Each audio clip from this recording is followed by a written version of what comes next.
afternoon, ladies and gentlemen. Welcome to another Propagandacast State of the Balance with me, your host, Imperial Dane. We are off here to sort of have a discussion again about the current state of the balance. What are my thoughts, my opinions, and so on things. And again, we really haven't had sort of, a huge series of changes since the last patch. I mean, there's been some minor changes, mostly sort of to tone down things over at the Oberkommando West side, but that's not to say nothing has at all changed. I mean, again, the sort of changes made to the Wehrmacht previously are sort of slowly coming more and more into fruition, and we, in that regard, actually seeing the Wehrmacht sort of, spreading out, using more tactics, more different strategies, overall being, well, a lot more interesting to play with and to play against. That's not to say it's all good. I mean, there's still some players who are sort of, like an old conservative, still stuck, in going straight for the tiger, but they're certainly also increasingly getting punished, just like the Soviets, who, on the other hand, despite also having viable options like the T-7, the T-34-76, are still sticking basically to the IS-2 and the ISU because it's simply easier to a certain extent, but at the same time, the changes to the Wehrmacht are increasingly making it more difficult and a lot more dangerous. So in that regard, I mean, there things are getting a bit more dynamic. So players are slowly reacting versus the Americans. Again, the Wehrmacht now has more options. There's still some slightly tricky things there in the early game, though, between the two. I mean, the Americans still sort of get the boot in quite well if the Wehrmacht player is not careful, and certainly the early trainer can also throw things off a bit if one is not careful as well there, but it's not, all game over. There's some slight things that I might do with a bit of tweaking. I mean, I still think BARs and bazookas good for them to do with being a bit cheaper, a bit more affordable, since they're not exactly quite on the level with other equipment in that direction, and I certainly also feel that would be an alright direction to take it in. The Americans, I mean, they're sort of, spread out a bit between doctrines, but a lot of the time it is airborne that is a lot popular. Rifle is not quite as popular as it used to, but we're still seeing some usage. Otherwise, it's a bit of airborne, a very little bit of armour. Infantry is not really so much using. Again, that's partly due to the fact that the mortar half-track isn't really good, and otherwise it's always artillery and the light machine gun. And to a certain extent, some players might just not feel that's worth the bother. So in that regard, that does create some sort of interesting issues there for the Americans. There might be some tweaking there for the doctrine. Same with mechanized. I mean, sure, the scout car is neat, or the truck there, but the half-track group is still a bit of a problem. In fact, I'll just sort of briefly go to actually talk about all half-track groups. I actually think they're currently a bit too expensive. I mean, considering what you're getting, it's much too easy to sort of wreck the half-track part of it, and then you're basically just paid an awful high price for getting an infantry squad. So rather think it needs to be cheaper, or something extra needs to be done, and the half-track groups currently, and I'm talking about all sides, German, American, Soviet, I think they need to be cheaper, sort of be more interesting and be more worth it, because currently I don't quite think they are.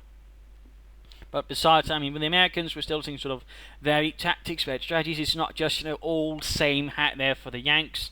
Some go for early lieutenants, some go for a lot of infantry, some go for early captains. I mean, in that regard, the Americans, are quite, again, interesting. They're varied. They might not have a super overpowering late game, but again, that's not really meant to be. But again, they have variety. They have some strength there in the variety, which makes them harder to predict and allow them to sort of quickly outwit their opponents.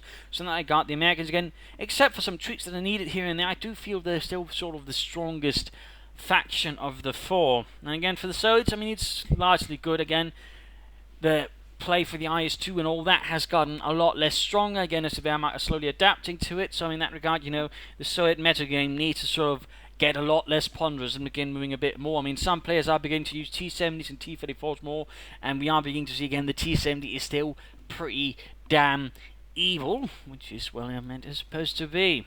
So in that regard, it's working out quite nicely, and certainly it is quite punishing when properly handled.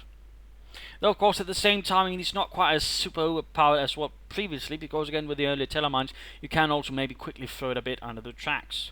But again, I mean, the Wehrmacht slowly evolving, slowly building out the metagame again, having sort of previously been confined to sort of a very sort of stale set of things. Again, Tier 4 not really being viable, Panzergun is not really cutting it, but again, things are happening, things are moving. We're seeing more varied things there, and that's good, that's great. That's wonderful, that's amazing, and it overall means, playing as the Wehrmacht and playing against it is a lot more fun. So overall there's not really much I think needs particular changing, to be honest. Assault gunners might need a bit of a look there. But beyond that, I don't think there's such really any sort of major tweaks there that is needed, or even minor ones. The Wehrmacht is in fact in a reasonably good condition. Again, there's some iffies there between the early Americans and Wehrmacht, but beyond that, again, I think we should be very careful about sort of further touching the Wehrmacht too much. And then, of course, we got the one I keep bitching about time and time again, the Oberkommando West, the faction which again is increasingly using less and less of its units and basically is now relying largely on either Luftwaffe or breakthrough. Fortification occasionally happens, but that's also largely for the MD-34 spam, which is again what they go for if it's not Panzer Fusiliers. In that regard, again, not really a lot going on, not really a lot of interesting going on. Volksgrenadiers are still, not actual Volksgrenadiers, and they're largely used just to sort of hoard up with Panzerschrecks, which sort of really also highlights another issue. And I really think the Volksgrenadiers need to sort of have their Panzerschrecks removed and move to the Sturmpioneers, because the problem is basically you've got the best anti-tank weapon for infantry on a large man squad. That's not meant to be. That's a bad thing. And as soon as that happens, you cause problems, and which is what we're basically seeing. So, I think that needs to be changed, but overall, the Volksgrenadiers just need to be overhauled alongside a large part of the Oberkommando West, because, again, we're basically just seeing what now? Rush for Obersoldaten or Lux, then Panther. Occasionally, you might see something like a flak half-track, maybe a Puma, but overall, it's just the same very limited set of units, and it's basically just infantry spam. Again, it's infantry spam, infantry spam, infantry spam. It feels more like the Soviets than the Soviets, just hordes of infantry. So in that regard, again, there are some deep conflicts within the Oberkommando West. At the moment, it's not really, as I would describe, a very functional faction. It's saying, again, you can't win with it. Again, some people seem very insistent, sort of misattributing to saying that. I'm not. Again, just because it's not very varied faction, again, doesn't mean you can't win again. Again, when I say varied, I mean options for actually bloody well winning. And again, for the Oberkommando West, there really aren't a lot. It's basically just the same few things you have to rely on. The Kubelwagen, of course, got a notably less potent, thankfully, but again, it's just basically the same things over and over again. Most people don't bother with Raketenwerfers because Volksgrenadiers with Panzerschrecks do the trick, and most people don't really bother beyond Volksgrenadiers beyond that, for anything else, because, they can't do anything as infantry, and otherwise you'll basically have to rely on, other infantry like the Obersoldaten to actually do the killing, or Fallschirmjägers, or MG-34s. It's not really a personally fun faction, and again, it really needs to overhaul, because again, we keep seeing the same few things happening over and over again, and in the cases where they don't do the same things again, they quickly get beaten quite seriously and quite heavily. That's a bit the problem. When they do things that might be perceived as the right way, they can still end up suffering heavily and still lose. There's not really much of a sort of, interesting way to play the Oberkommando West at the moment. So again, it desperately needs an overhaul. It desperately needs to get fixed, because the Oberkommando West is very much currently fundamentally flawed.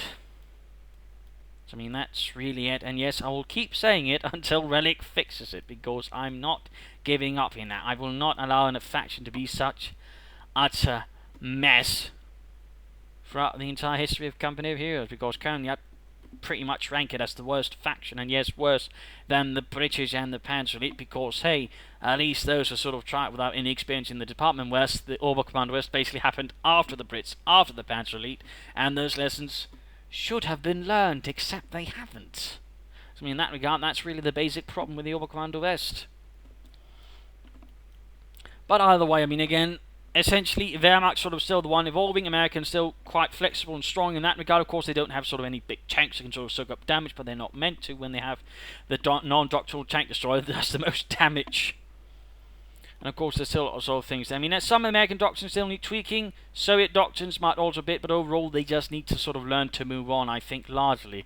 And for the Wehrmacht, maybe some doctrines could do with a bit of tweaking. But beyond that, again, I think we should be very careful about touching the Wehrmacht too much, because then we either risk making them too good or too bad. Or basically, again, return to just play for Tigers, which I've had enough of. It's not really exciting. So I think that sort of rather covers this month's state of the balance. We'll still be getting a patch here, which of course might change things up, but even then, there's still always time for comments and thoughts on matters. So in that regard, let's see what the future brings, and let's hope eventually the Oberkommando West gets fixed. Anyways, thank you all for watching. I hope you enjoyed. I hope you might have had some thoughts there for yourself. Maybe you agree, maybe you don't. Either way, feel free to spread it though if you do agree with the thoughts shared within this video. So, thank you all and see you another time. Bye.